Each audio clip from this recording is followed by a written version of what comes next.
Come let's make protein rich breakfast with me. Appam ആദ്യം തന്നെ ഞാൻ മൂങ് ദാൽ എന്ന് വെച്ച് കഴിഞ്ഞാൽ പച്ചപ്പയർ ഉണ്ടാവില്ല, അത് എടുക്കാട്ടെ ഇവിടെ. അപ്പം ആദ്യം നമുക്ക് പാത്രം തന്നെ തപ്പിയെടുക്കണം ഇതിനെ കുതിർത്താനായിട്ട് വെക്കാനായിട്ട്. അപ്പം തലേ ദിവസം രാത്രിയിലത്തെ അവസ്ഥയാണ് ഇപ്പോൾ കണ്ടുകൊണ്ടിരിക്കണേ. ആദ്യം തന്നെ അരിച്ചതിൻ്റെ ഒച്ചയൊക്കെ ഉള്ളതൊക്കെ കളയാം. സോ യെസ്, ക്ലീൻ ആക്കിയതിന് ശേഷം ഞാൻ ഇവിടെ നന്നായിട്ട് വാഷ് ചെയ്യണം. നമ്മുടെ അമ്മമാർ പറയില്ലേ, എവിടേക്കാണ് തട്ട് ഉണക്കണത് നമുക്ക് അറിഞ്ഞുകൂടാ. അതുകൊണ്ട് 1-2 പ്രാവശ്യം നന്നായിട്ട് വാഷ് ചെയ്തതിന് ശേഷം ഞാൻ വെള്ളത്തിലേക്ക് നന്നായിട്ട് ഇതിനെ മുക്കി വെച്ചിട്ട് ഓവർനൈറ്റ് സോക്കാൻ കൊടുക്കാട്ട.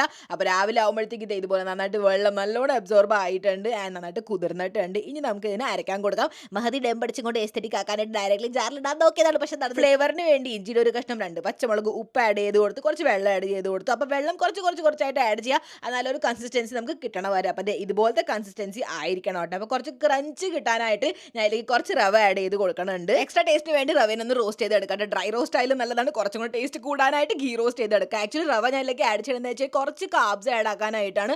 അല്ലെങ്കിൽ എനിക്ക് വയറിന് ചിലപ്പോൾ സെറ്റ് ആവില്ല. ഞാൻ തവ നന്നായിട്ട് ചൂടാക്കുക, എന്നിട്ട് ലോ ഫ്ലെയിമിലാക്കിക്കൊണ്ട് ഇവിടെ ഗീ അപ്ലൈ ചെയ്യാണ്ട്. അപ്പോൾ ഗീ അല്ലെങ്കിൽ നിങ്ങൾക്ക് എള്ളെണ്ണയും യൂസ് ചെയ്യാം, അതും അടിപൊളിയാണ്. അപ്പോൾ ദോശ ഇവിടെ പരത്തിയതിന് ശേഷം മുകളിൽ ഞാൻ ജസ്റ്റ് കുറച്ച് ഡ്രോപ്സ് ഗീ അപ്ലൈ ചെയ്ത് കൊടുക്കാണ്ട് എന്നിട്ട് മറിച്ചിട്ടതിന് ശേഷം ലുക്ക് അറ്റ് ദിസ് നല്ല അടിപൊളി ക്രഞ്ചി ചെയ്യാൻ വളരെ ഹെൽത്തി ആയിട്ടുള്ള ദോശ ഇവിടെ സൂപ്പർ ടേസ്റ്റ്. ജസ്റ്റ് രാത്രി സോക്ക് ചെയ്യണ കാര്യം മാത്രം ഒന്ന് ഓർത്ത് കഴിഞ്ഞാൽ നെക്സ്റ്റ് നിങ്ങൾക്ക് നല്ല ന്യൂട്രീഷ്യസ് ആയിട്ടുള്ള അടിപൊളി ദോശ ഉണ്ടാക്കി എൻജോയ് ചെയ്യാൻ പറ്റും. ഞാനൊരു പുതിയ ഡ്രിങ്ക് ട്രൈ ചെയ്യാന്ന് വിചാരിച്ച് മേടിച്ചിരുന്നു കേട്ടാ.